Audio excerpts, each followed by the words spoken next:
Welcome to another episode with Raj on talk it easy studios. So చాలా మందికి physiotherapy అంటే ఏంటి, సో ఫిజియోథెరపీ ఎప్పుడు చేయించుకోవాలి, సో బిఫోర్ సర్జరీనా ఆఫ్టర్ సర్జరీనా, సో ఎన్ని డౌట్స్ క్లియర్ చేయడానికి మన ముందుకు వచ్చారు డాక్టర్ గణేష్. హాయ్ సార్, ఎలా ఉన్నారు? గుడ్ సార్, మీరు ఎలా ఉన్నారు? ఫైన్. సార్ చెప్పండి, అసలు ఫిజియోథెరపీ అంటే ఏంటి, అసలు ఎప్పుడు చేయించుకోవాలి ఫిజియోథెరపీ? సార్ ఫిజియోథెరపీ అంటే చాలా రకాలు ఉంటాయి యాక్చువల్గా. ఫిజియోథెరపీలో మనం మెయిన్గా చేసేది ఏంటంటే without medication, like the peoples are fed up with the more of using medication, దానిలో ఉండే వెళ్తుంది. సో అన్ని మెడికేషన్ మూలంగా మనకి మూమెంట్స్ రావు. So we will focus more on the moment and pain reduction. Pain నొప్పి తగ్గించడానికి, మూమెంట్ ఇంప్రూవ్ చేయడానికి మనం ఎక్కువ యూజ్ చేస్తాం ఫిజియోథెరపీ అనేది. అది ప్రీ ఆపరేటివ్ ఉంటుంది, పోస్ట్ ఆపరేటివ్ ఉంటుంది, ఆపరేషన్ తర్వాత, ఆపరేషన్ ముందు, based on the condition. Like మనం ఏది అనేది ట్రీట్ చేస్తున్నాం అనే కండిషన్ బట్టి మనం మారుతూ ఉంటుంది. లైక్ ఇప్పుడు సపోజ్ నీ పెయిన్స్ ఉంటాయి. నీ పెయిన్స్లో మనం చూసుకుంటే దాంట్లో చాలా స్టేజెస్ ఉంటాయి. Like stage 1, stage 2. నీ పెయిన్స్లో చాలా మంది నీ పెయిన్స్ కూడా అరిగిపోవడం కానీ ఇలాంటివి చాలా జరుగుతున్నాయి.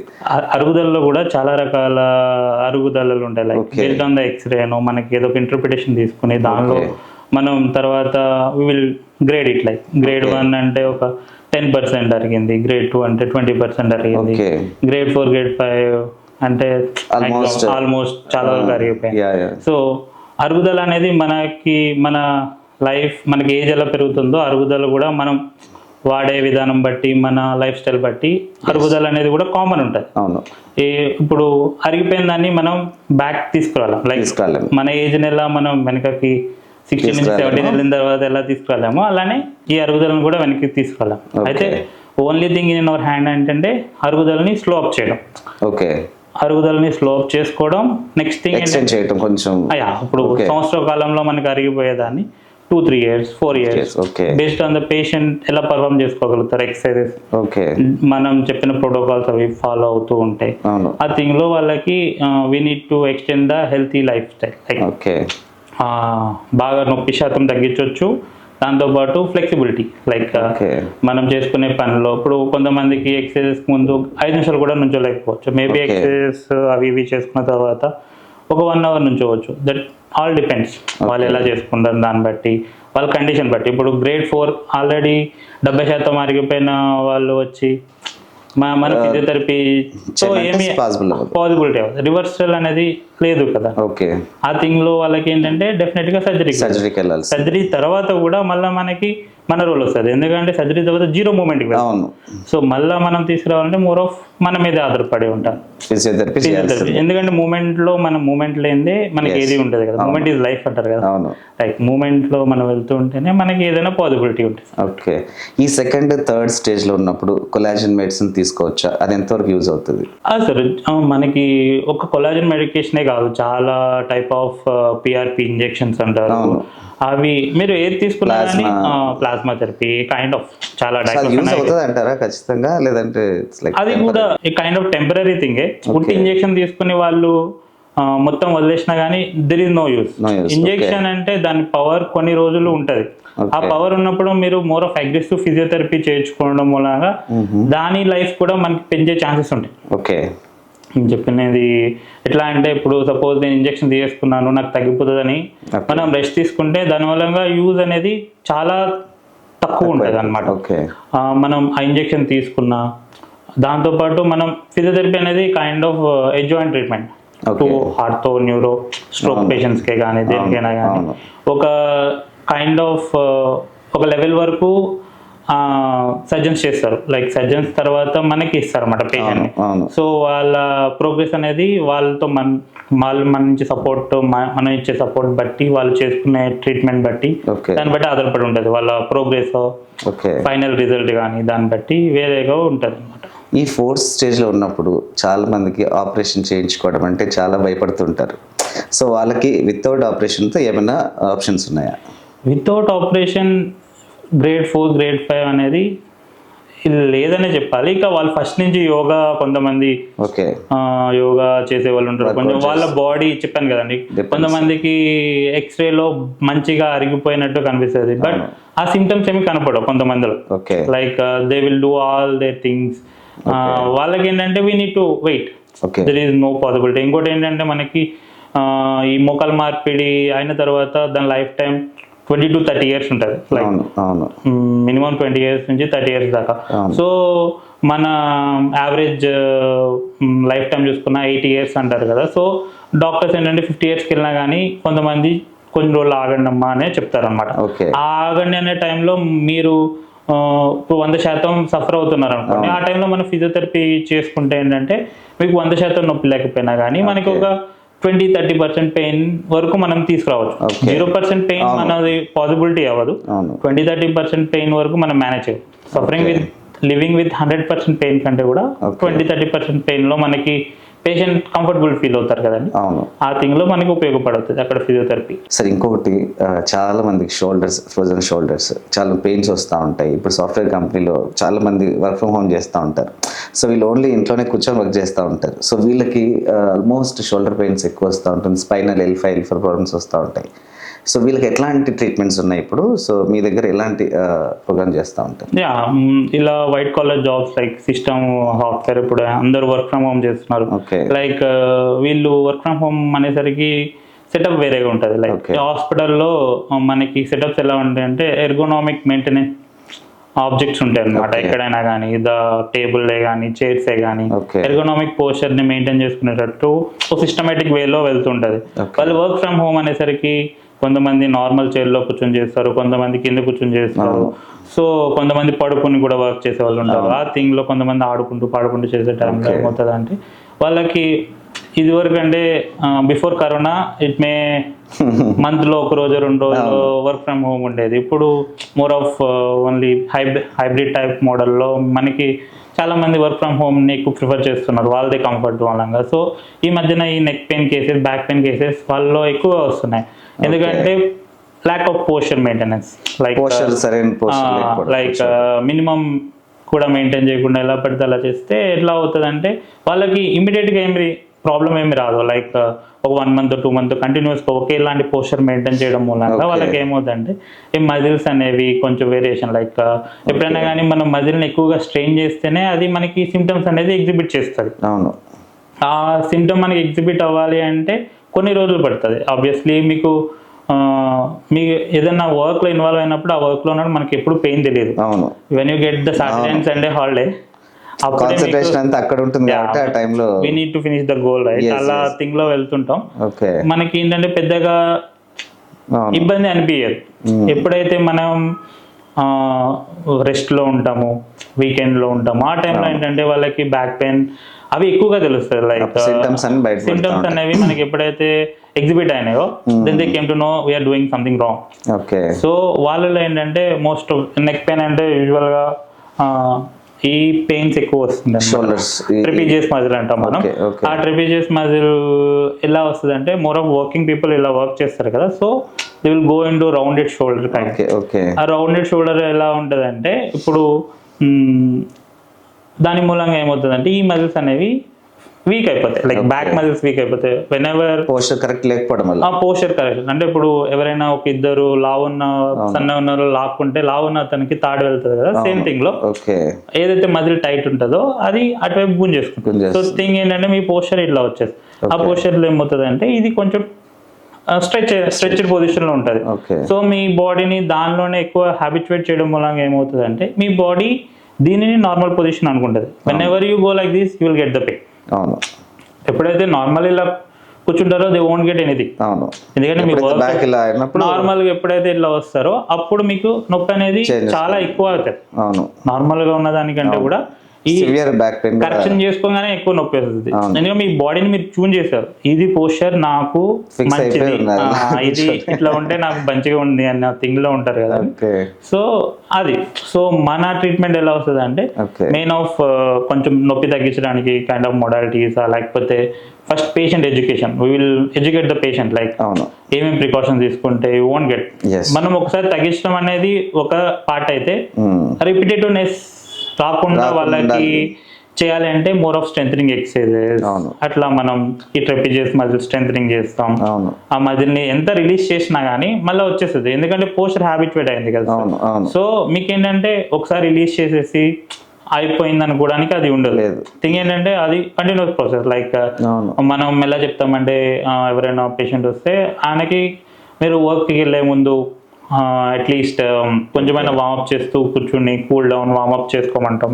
దాంతోపాటు మనం ఇంకా ఏమని చెప్తామంటే స్ట్రెంథనింగ్ ఎక్సర్సైజెస్ ఫస్ట్ మీ అట్లీస్ట్ తగ్గేదాకన్నా డేకి ఒక 2 to 3 times చేసుకుని తర్వాత వీక్లీ ట్రైస్ అన్నా వాళ్ళు చేసుకుంటూ ఉంటే they won't get sedentary life style. ఏంటంటే ఇది వరకు 60-70 yearsలో వచ్చే ప్రాబ్లమ్స్ అన్ని 40 yearsకే మీకు డీజనరేషన్ స్టార్ట్ అయిపోతుంది. లైక్ 35 years 45 years ఉన్న వాళ్ళకి కూడా 60 yearsలో ఉండేంత డీజనరేషన్ వచ్చేస్తుంది. ఎందుకంటే వెయిట్ చాలా మంది ఇంకా చెప్పాలంటే వాళ్ళ పొజిషన్ ఆఫ్ సిట్టింగ్ లైక్ ఒక సైడ్ కూర్చుని ఒక సైడ్ ఎక్కువ వెయిట్ వేసి కూర్చోవడం, లేకపోతే ఒక సైడ్ ఒక కాళ్ళ మీద కాలు వేసి కూర్చోవడం మనం చూస్తుంటాం కేసెస్. ఆ కేసెస్లో ఏంటంటే చాలా మందికి గుంజేస్తున్నట్టు వచ్చేస్తుంది, ఏ పని చేయడానికి రావట్లేదు, నుంచోడానికి రావట్లేదు.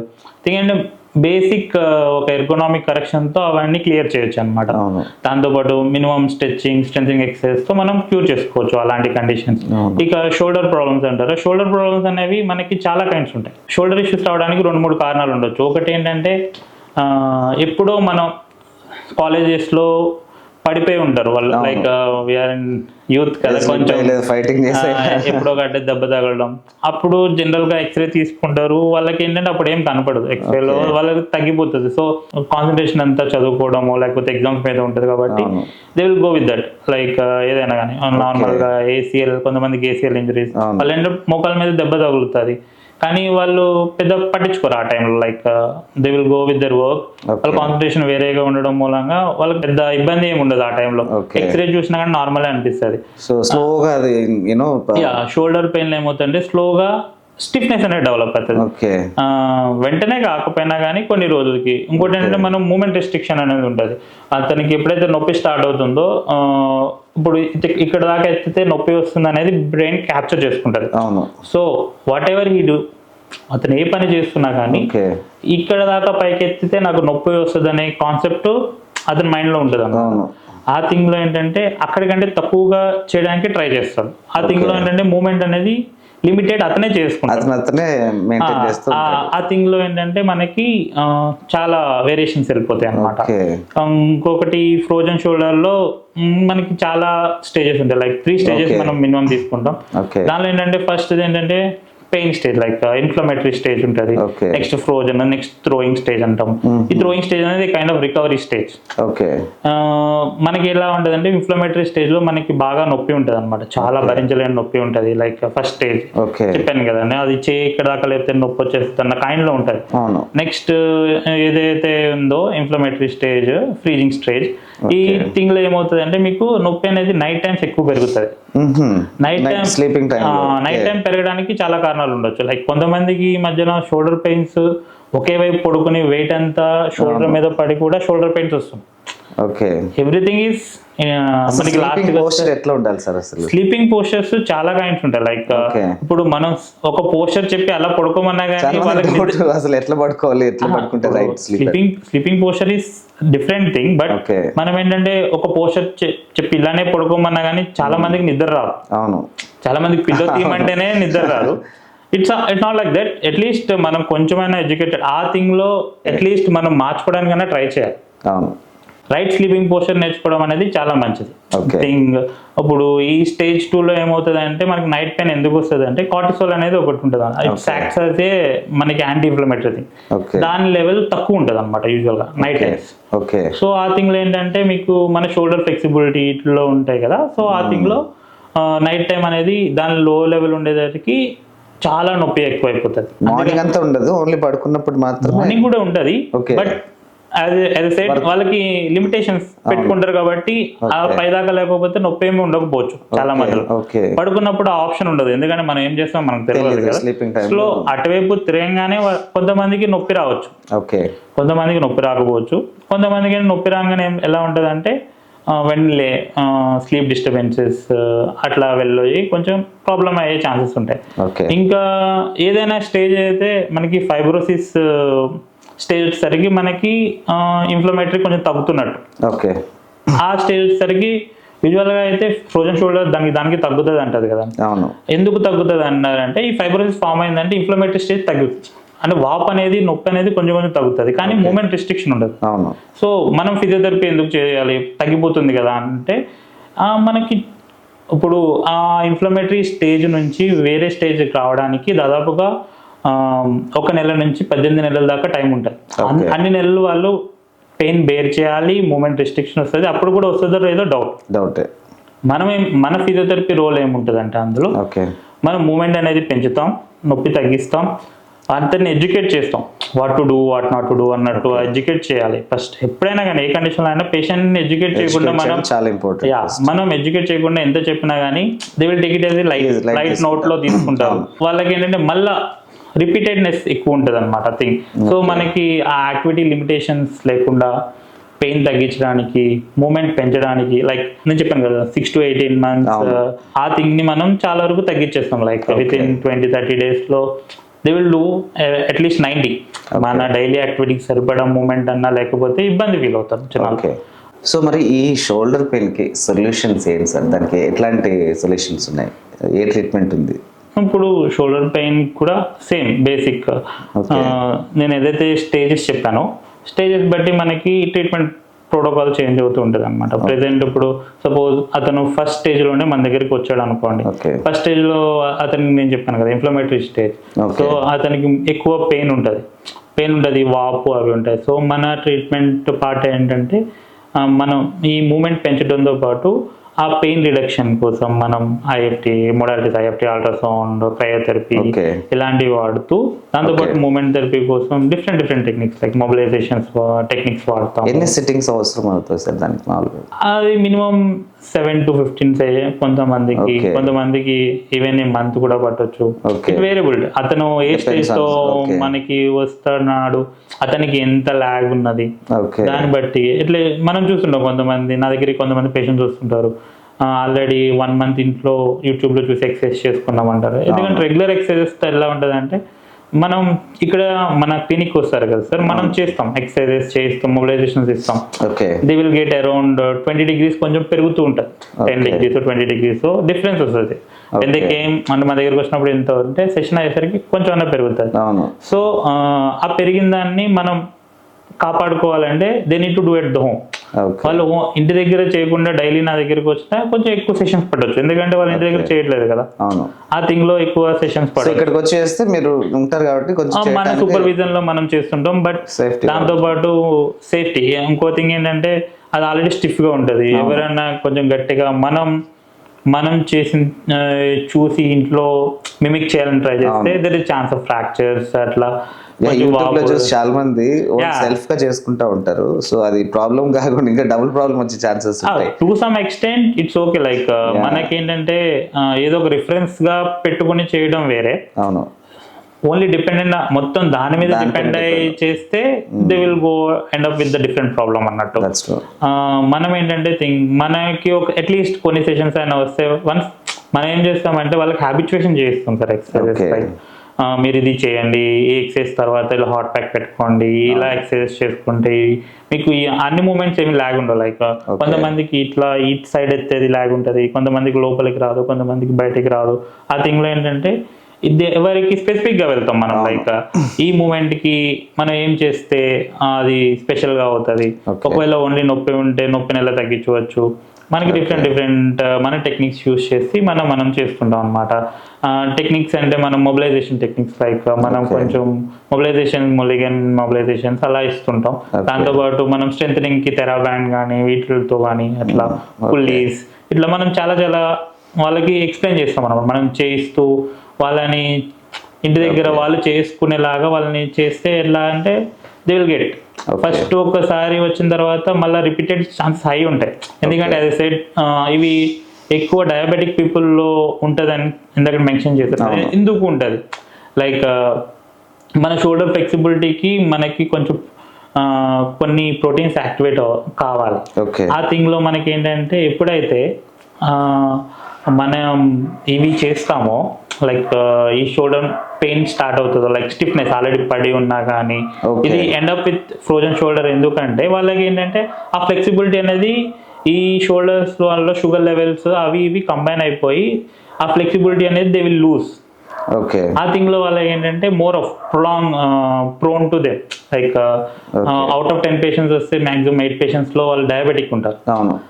This is the main reason, like due to the glucose levels combined with the proteins, yes, which are used for the flexibility. Okay. Shoulder లో మనకి ఏదైతే flexibility కి యూజ్ అయ్యే థింగ్ లో అవి రెండు కాంబినేషన్ అయ్యి మనకి మోర్ ఆఫ్ డయాబెటిక్ పీపుల్ దీనిలో ఎక్కువగా సఫరింగ్ ఛాన్సెస్ ఎక్కువ వస్తున్నాయి అనమాట. సో నార్మల్ పీపుల్ లో కంటే డయాబెటిక్ పీపుల్ లో మనకి తెలిసిందే కదా హీలింగ్ పవర్ అనేది కొంచెం తక్కువ ఉంటుంది. సో వాళ్ళకి ఏంటంటే కొంచెం ఎక్కువ టైం పట్టే అవకాశం ఉంటుంది అనమాట. ఇంకోటి మీరు ఇందాక హార్ట్ ప్యాక్ అన్నారు. సో చాలా మంది ఏమైనా షోల్డర్లో ఏమైనా దెబ్బ తగిలినా కానీ లేదంటే ఏదైనా పెయిన్ ఉన్నా కానీ సో ఫస్ట్ స్టార్ట్ చేసేది ఇంట్లో రెమెడీ వచ్చేసి హార్ట్ ప్యాక్ లేదా కోల్డ్ ప్యాక్. సో ఈ రెండిట్లో డిఫరెన్స్ ఏంటి సార్? ఏది యూజ్ చేస్తే బెస్ట్? చాలా మందికి డౌట్ ఉంది. మనం హాట్ ప్యాక్ కోల్డ్ ప్యాక్ అనేది కోల్డ్ ప్యాక్ రెండు ఒకేసారి అయితే యూజ్ చేయకూడదు. ఓకే, అదైతే డెఫినెట్ గా చెప్పగలం. ఈ హాట్ ప్యాక్ అనేది మనం more of stiffness. Okay, stiffness అంటే ఇప్పుడు మనకి మూమెంట్ అనేది ఇక్కడ దాకా లేస్తుంది, అడ్డుపడుతున్నట్టు టైట్ గా ఉన్న టైంలో మనకి హాట్ ప్యాక్ అనేది చాలా యూజ్ అవుతుంది. ఓకే, ఈ కోల్డ్ ప్యాక్ అనేది ఎక్కువ స్వెల్లింగ్ ఉన్నా రెడ్నెస్ ఉన్నా వీటిల్లో ఎక్కువ యూజ్ ఉంటది అనమాట. బాగా స్వెల్లింగ్ రెడ్నెస్ ఉన్న చోట మీరు హాట్ ప్యాక్ పెట్టినా అక్కడ యూజ్ ఉండదు, ఇంకా మండుతుంది. ఓకే, అదే మీరు బాగా స్టిఫ్ ఉన్న చోట మళ్ళా ఐస్ ప్యాక్ పెట్టినా కానీ కొంచెం ఎందుకంటే రిలీఫ్ ఉంటుంది. ఓకే, సో వేరియబిలిటీ అక్కడ వస్తుంది అన్నమాట. ఇప్పుడు సపోజ్ మోచిప్పల ఆపరేషన్ చేసుకున్న వాళ్ళు ఉంటారు, వాళ్ళకి మేము పక్కాగా ఐస్ వాడమని చెప్తాం. ఎందుకంటే అది ఓపెన్ సర్జరీ అయింది. ఓపెన్ సర్జరీ తర్వాత చాలా మంది ఆర్థో సర్జన్స్ బిలీవ్ చేస్తారు క్రయోథెరపీ ఐస్ అనేది కంపల్సరీ చేయించండి అని మాకు కూడా వాళ్ళు చెప్తారనమాట. ఎందుకంటే అది చాలా అన్బిలీవబుల్ రిజల్ట్స్ చూపిస్తుంది. చాలా స్వెల్లింగ్ అనేది తగ్గుతుంది. చాలా మంది నెగ్లెక్ట్ చేస్తారు. లైక్ ఇప్పుడు ఇది వింటర్ సీజన్ లో వాళ్ళు అసలుకే స్నానం చేయరు. Still they need to use. వాళ్ళు అది యూజ్ చేయకపోతే మాత్రం స్వెల్లింగ్ అనేది తగ్గదు. స్వెల్లింగ్ అనేది తగ్గాలి అంటే మనకి మూడే ఉంటాయి. లైక్ మోర్ ఆఫ్ 1-2 టాబ్లెట్స్ ఉండొచ్చు, బట్ ఆ టాబ్లెట్స్ చాలా మంది ప్రిస్క్రైబ్ చేయరు. నార్మల్ వేలోనే చెప్తారు అనమాట. మీకు ఏదైనా చేతికి దెబ్బ తగిలి స్వెల్లింగ్ వచ్చినా కానీ వీ హ్యావ్ ఓన్లీ 3 మెథడ్స్ చెప్తారు యూజువల్ గా. ఎలివేషన్ చేసుకోమంటారు, అంటే హైట్ లో పెట్టుకోండి కాలైనా చేయను. రెండోది ఏంటంటే క్రెబ్ బ్యాండేజ్ అంటారు, చుట్టుకుంటారు కదా బ్యాండేజ్, బిస్కెట్ కలర్ బ్యాండేజ్ లా ఉంటాయి, అది వాడమంటారు. మూడోది ఐస్. ఈ మూడుతోనే అవుతుంది అన్నమాట. ఎందుకంటే ఐస్ అనేది వాసో కంప్రెషన్ అంటే మన బ్లడ్ సర్క్యులేషన్ తగ్గిస్తుంది. ఆ థింగ్ లో ఏంటంటే మీకు ఆబ్వియస్లీ స్వెల్లింగ్ అనేది తగ్గుతుంది. అలా యూజ్ అవుతుంది. చాలా మంది అడుగుతూ ఉంటారు ఎప్పుడైనా, సో లైక్ క్రాక్ సౌండ్స్ అంటే సో మన కాలు ఇలా అన్నప్పుడు టప్ టప్ అంటా ఉంటుంది. సో దాని మీనింగ్ ఏంటి అంటే అరిగిపోయిందనా ఇంకా మా లెగ్ పని చేయదని చాలా ఫీల్ అవుతూ ఉంటారు. సో అది ఎంతవరకు అది టక్కని సౌండ్ వచ్చినప్పుడు అది అరిగిపోయినట్ట లేదంటే ఏంటి సార్ దానికి ఏంటి? యాక్చువల్లీ మీరు నిజమైన ఎక్స్పర్ట్ దగ్గరికి వెళ్తే మీకు నార్మల్ ఆన్సర్ లేదు. అంతేగాని మీరు గూగుల్లోకి వెళ్తే it will end up with cancer, ఒకటేమో ఆస్టియోఆర్థరైటిస్, ఒకటేమో రొమటాయిడ్ ఆర్థరైటిస్, ఇలా అని మీకు పెద్ద లిస్టే వస్తుంది.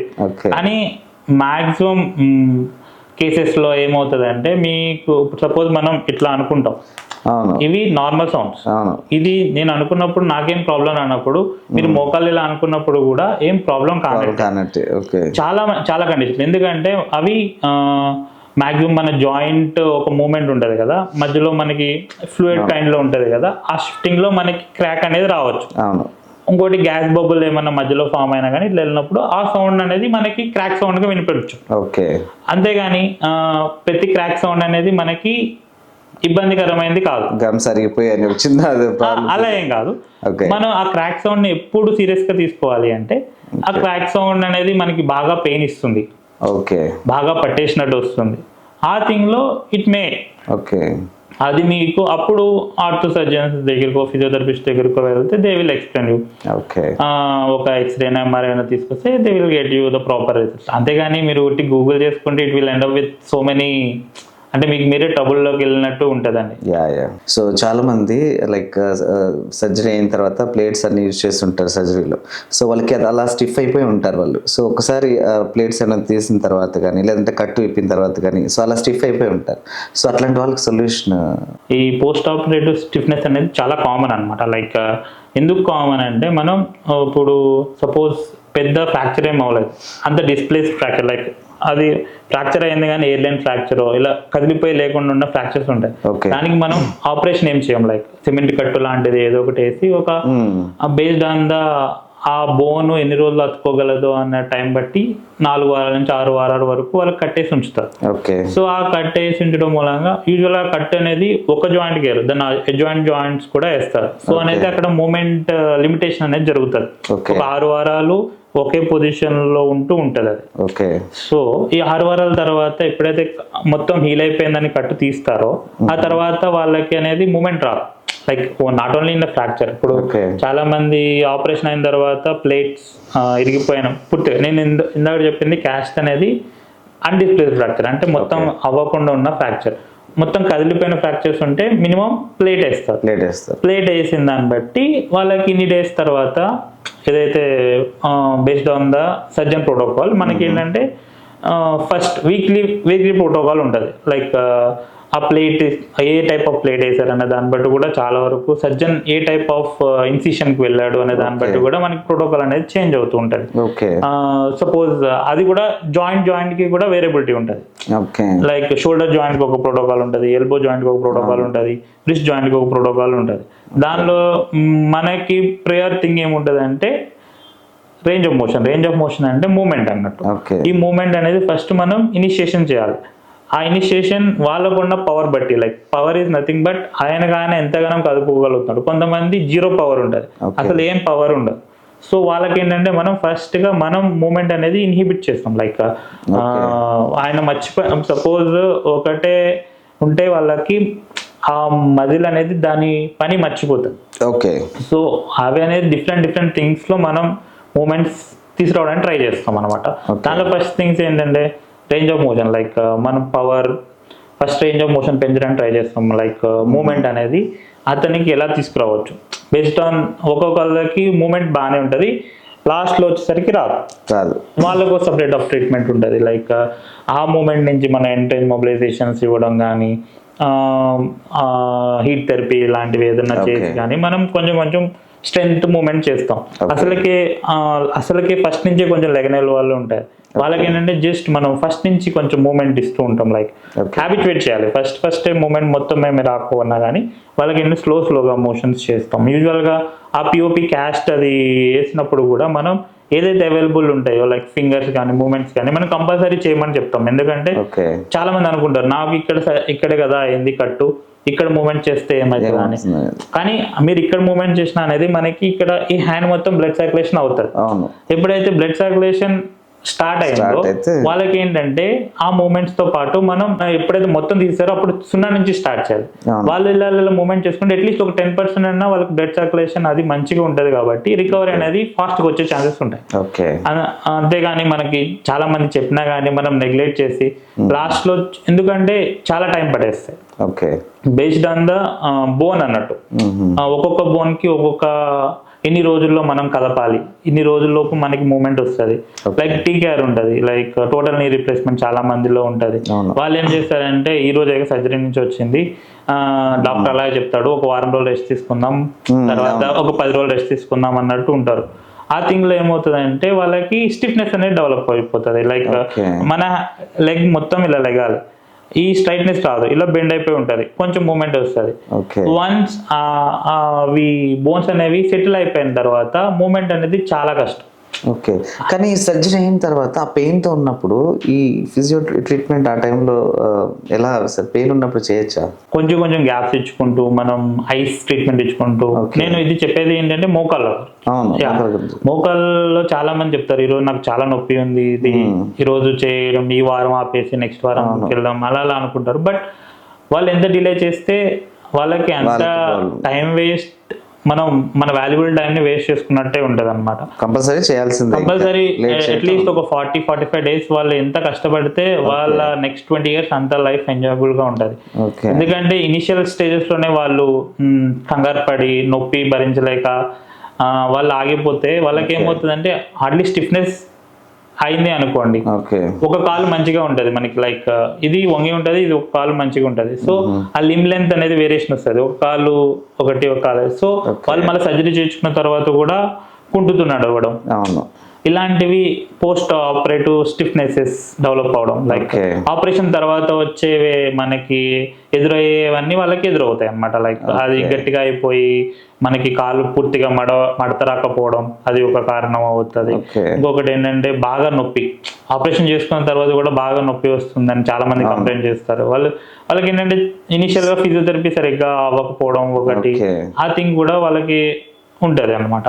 అందుకని ఇమ్మీడియట్ గా ఫిజియోథెరపీ ఆన్ ద డే 0, అంటే వాళ్ళ ఆపరేషన్ దగ్గర అయిపోగానే ఐసీయూలో నుంచే మనం నడిపిస్తాం. సో ఇంకో డౌట్, చాలా మంది వెయిట్ లాస్ అవడం కోసం వాక్ చేస్తుంటారు, ఇంకోటి స్టెప్స్ మీద పైకి కిందకి రన్ చేస్తూ ఉంటారు. సో రెండిట్లో ఏది సైడ్ ఎఫెక్ట్? స్టెప్స్ ఎక్కడం డేంజరా, వాకింగ్ చేయడం డేంజరా? అరిగిపోతాయి ఎక్కువగా అంటారు. సో రెండిట్లో ఏది బెస్ట్ అంటారు? బ్రిస్క్ వాకింగ్ అనేది ఎప్పుడు చాలా మంచిది. ఓకే. స్టెప్ క్లైంబింగ్ అంటారా, దానికి చాలా ఫ్యాక్టర్స్ ఎఫెక్ట్ ఉంటుంది. ఈవెన్ డ్రెస్సింగ్ ఆల్సో మనకి ఎఫెక్ట్ ఉంటుంది. మనం ఏ షూ వాడుతున్నాం, షూ ఆర్ చెప్పల్, మనం ఎక్కేటప్పుడు మనది ఎంత లోడ్ పడుతుంది మన నీ జాయింట్ మీద కానీ హీల్ జాయింట్ మీద కానీ. ఇప్పుడు చాలా మంది రెగ్యులర్ గా అలవాటు ఉన్న వాళ్ళు ఈజీగానే ఎక్కేస్తారు. స్టెప్స్ ఎక్కడం వల్ల ఎక్కువ చేస్తే మాత్రం రిస్కే అలా ఏం కాదు, కానీ అరుగుదల ఛాన్సెస్ ఒక 5% అయితే కొంచెం ఎక్కువగానే ఉండొచ్చు. సో అసలుకి యూత్ వాళ్ళు మంచిగా ఎక్కితే మంచిది, స్టెప్స్ తీసుకోవడంలో ఎటువంటి ఇబ్బంది ఉండదు.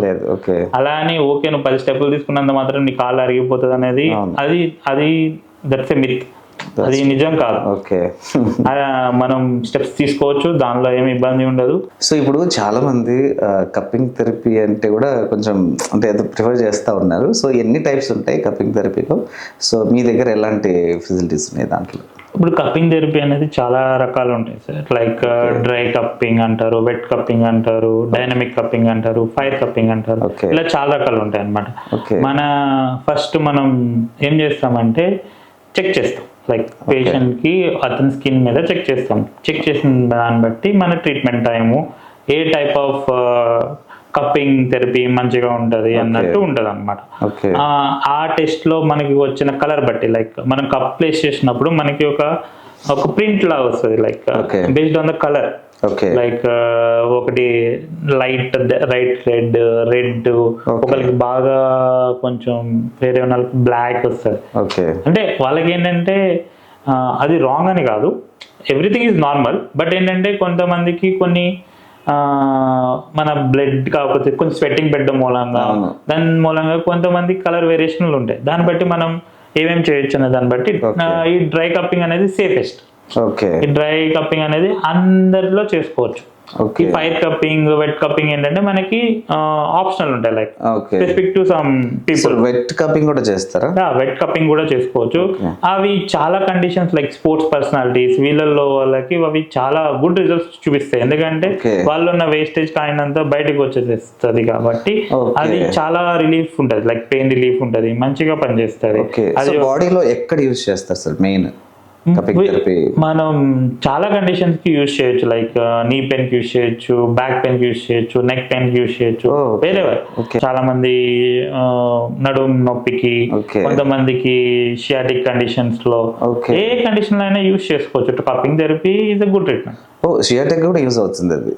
షియాటికా అంటే ఇప్పుడు షియాటికా అన్ని బ్యాక్ పెయిన్లు షియాటికా కాదు, అన్ని షియాటికాస్ బ్యాక్ పెయిన్స్ కాదు. థింగ్ ఎలా ఉంటుంది అంటే షియాటికా అనేది ఒక అంబ్రెల్లా టైప్, దాంట్లో చాలా రకాలు ఉంటాయి. షియాటికా ఇప్పుడు చాలా మంది బ్యాక్ పెయిన్ రావడానికి ఏంటంటే మన వెన్నుముక్కలో కొంచెం అరుగుదల ఉండడం మూలంగా పక్కన స్ట్రెచెస్ అనేవి కొంచెం దానికి టచ్ అవడం మూలంగా చాలా మందికి ఏంటంటే గుంజుతున్న ఫీలింగ్ వస్తుంది. ఆ గుంజుతున్న ఫీలింగ్ లో మనకి ఏ మజిల్ అయితే వర్కౌట్ అవుతుందో కొన్నిసార్లు ఏంటంటే పైరిఫార్మిస్ మజిల్స్, కొంచెం మన హ్యామ్ స్ట్రింగ్స్, క్వాడ్స్ కొంచెం టైట్నెస్ ఉన్నా కానీ you can feel like it is అది గుంజుతున్నట్టు మనకి అనేది మీకు అనిపించు ఉండొచ్చు. చాలా మంది ఏంటంటే గుంజడం అనగానే షియాటికాకి వెళ్ళిపోతాం. సో షియాటికా అనేది కొంచెం ప్రాబ్లమాటిక్ కండిషన్. బట్ షియాటికా కాకుండా లైక్ షియాటికా లాగా ఫీల్ అయ్యే కండిషన్స్ ఉంటాయి, లైక్ పైరిఫార్మిస్ మజిల్ టైట్నెస్ అయినా, బ్యాక్ పెయిన్ అయినా, లైక్ యంగర్ పీపుల్ లో ఉన్న బ్యాక్ పెయిన్ అయినా, మనకి హ్యామ్స్ట్రింగ్ మజిల్స్ టైట్నెస్ అయినా, మనది కాఫ్ మజిల్స్ టైట్నెస్ మూలంగా కూడా వాళ్ళకి ఏంటంటే it mimics as a sciatica. But true sciatica ని మనం కొంచెం ట్రీట్మెంట్ కొంచెం లేట్ అవ్వచ్చేమో కానీ ఈ కండిషన్స్ ఉంటాయి కదా, మనం ఒక 5 to 6 సెషన్స్ లోనే మనం చాలా అద్భుతమైన రిజల్ట్స్ చూపించవచ్చు. Like we can use needling therapy కానీ, ఇవి కానీ కప్పింగ్ థెరపీ కానీ, మనం ఎర్గోనామిక్స్ ఇవి మార్చడం కానీ, ఇలా చేయడం, స్ట్రెంథనింగ్ ఎక్సర్సైజెస్ వాళ్ళతో చేయించడం కానీ, మన పోస్చర్ కరెక్షన్స్ డిఫరెంట్ టైప్ లో వాళ్ళకి చూపెట్టి అన్ని చేయడం మూలంగా కూడా చాలా వెరీ గుడ్ రిజల్ట్స్ కనిపిస్తాయి అన్నమాట. సో ఇంకోటి సార్, చాలా మంది ఫిజియోథెరపీ అంటేనే మసాజ్ అనుకుంటారు, ఫిజియోథెరపిస్ట్ అంటే మసాజ్ చేసేదని అనుకుంటారు. సో ఎందుకు అలా వచ్చింది జనాలలో, ఎందుకు అలా ఫీల్ అయ్యారు ఫస్ట్? అంటే మసాజ్ అనేది జనాల్లోకి ఎప్పటి నుంచో ఉన్న థింగ్ అనమాట. ఇప్పుడు మనం చదువుకుంటున్నాం ఫిజియోథెరపీ అంటే, ఫిజియోథెరపీ గురించి బయట చాలా అనుకుంటారు. లైక్ ఫిజియోథెరపిస్ట్ అంటే మసాజ్ వాళ్ళు, లేకపోతే ఏదో ఒక మిషన్ తీసుకెళ్లి పెట్టేసేసి తగ్గిపోతుంది అనే, అది ఎంత అంటే it's not like that. Massage ఫిజియోథెరపీలో లేదని కాదు, ఇట్స్ వెరీ మచ్ 0.005% మసాజ్. అది కూడా ఈ కేరళ ఆయుర్వేదిక్ చేసినట్టు ఎవరు మసాజ్ చేయరు. It's like soft tissue manipulation kind లో ఉంటది, but physiotherapist is not massage therapist. That's I can surely say that. ఈ మసాజ్ థెరపీ అనేది వాళ్ళు చాలా ఆయింట్మెంట్స్ లేకపోతే ఈ కేరళ ఆయిల్స్ పట్టుకొని వాళ్ళు ఏం చేస్తారంటే ఒకే పార్ట్ ని, వాళ్ళకి తెలిసిన ట్రీట్మెంట్ ఒకటే, ఆ ఏరియా ఏదైతే మీరు పెయిన్ ఏదైతే చెప్పారో ఆ ఏరియాలో వాళ్ళు కంప్లీట్ మొత్తం ప్రెజర్ అంతా పెట్టి గట్టిగా రుద్దుతారు. If you are a normal person, అది మసాజ్ చేస్తే you can feel like better thing. ఇప్పుడు కొంతమంది ఉంటారు, వాళ్ళకి ఏమవుతుంది అంటే సడన్ గా బైక్ మీద నుంచి పడతారు, వాళ్ళకి ఏంటంటే ఇక్కడ వాపు వస్తుంది, like it's kind of tyre లాగా జాయింట్ దగ్గర ఏదైనా మజిల్ అనేది ఎయిర్ లైన్ ఫ్రాక్చర్ లేకపోతే చిన్న మజిల్ టేరో ఏదో ఒకటి అవుతుంది. వీళ్ళు వెంటనే ఏం చేస్తారంటే యూజువల్ గా పెద్దోళ్ళు ఇచ్చే సలహానో లేకపోతే ఏదో ఒక సలహా మీదనో they will go to the massage centre. Massage centre కి వెళ్తే వాళ్ళు ఏం చేస్తారంటే ఆయిల్ పూర్తిగా అప్లై చేసి బాగా రుద్దుతారు. అది ఎంతలా రుద్దుతారంటే, సపోజ్ ఆయన పడిన తర్వాత ఎంఆర్ఐ తీసుకుంటే ఆయనకి ఒక 20% 100 ఫైబర్లు ఉంది ఒక మజిల్, 20% అంటే ఒక 20 ఫైబర్లు తెగినాయి అనుకోండి. వీళ్ళు మసాజ్ దగ్గరికి వెళ్ళి రుద్దుడికి వాళ్ళు 60% తెగిపోతాయి. సో వాళ్ళకి ఏంటంటే ఇక ఫిజియోథెరపీతో కూడా అయ్యే అవకాశం కూడా ఏముండదు. So they need to go for the surgery. అంతే, జాయింట్ ఒకసారి ఇదైందంటే ఇంకా జాయింట్ కూడా ఎయిర్ లైన్ ఫ్రాక్చర్ దగ్గర ఉంటే దాన్ని మనం పిఓపి వేసుకున్నాం, దాన్ని కదపకుండా పెట్టుకుని ఐస్ పెట్టుకుంటే ఉంటే మీకు అది చాలా వరకు హీలింగ్ అవుతుంది. అంతేగాని మీరు మసాజ్ చేసి దానిలో ఏమవుతుంది అంటే ఆ మసాజ్ ఎఫెక్ట్ ఎక్కువైపోయి ఎయిర్ లైన్ ఫ్రాక్చర్ వల్ల it will go to the grade 2 grade 3 fracture. దాని వల్ల ఏమవుతుంది అంటే మీకు రికవరీ చాలా టైం పడుతుంది, మీకు సర్జరీ అవసరం లేని చోట కూడా సర్జరీ పడుతుంది, మీ వాల్యుబుల్ టైం అనేది మిస్ అవుతుంది. So thank you so much sir. So చాలా డౌట్స్ క్లియర్ చేశారు. సో ఆల్మోస్ట్ అన్ని మీరు డౌట్స్ చెప్పేశారు. So thank you so much.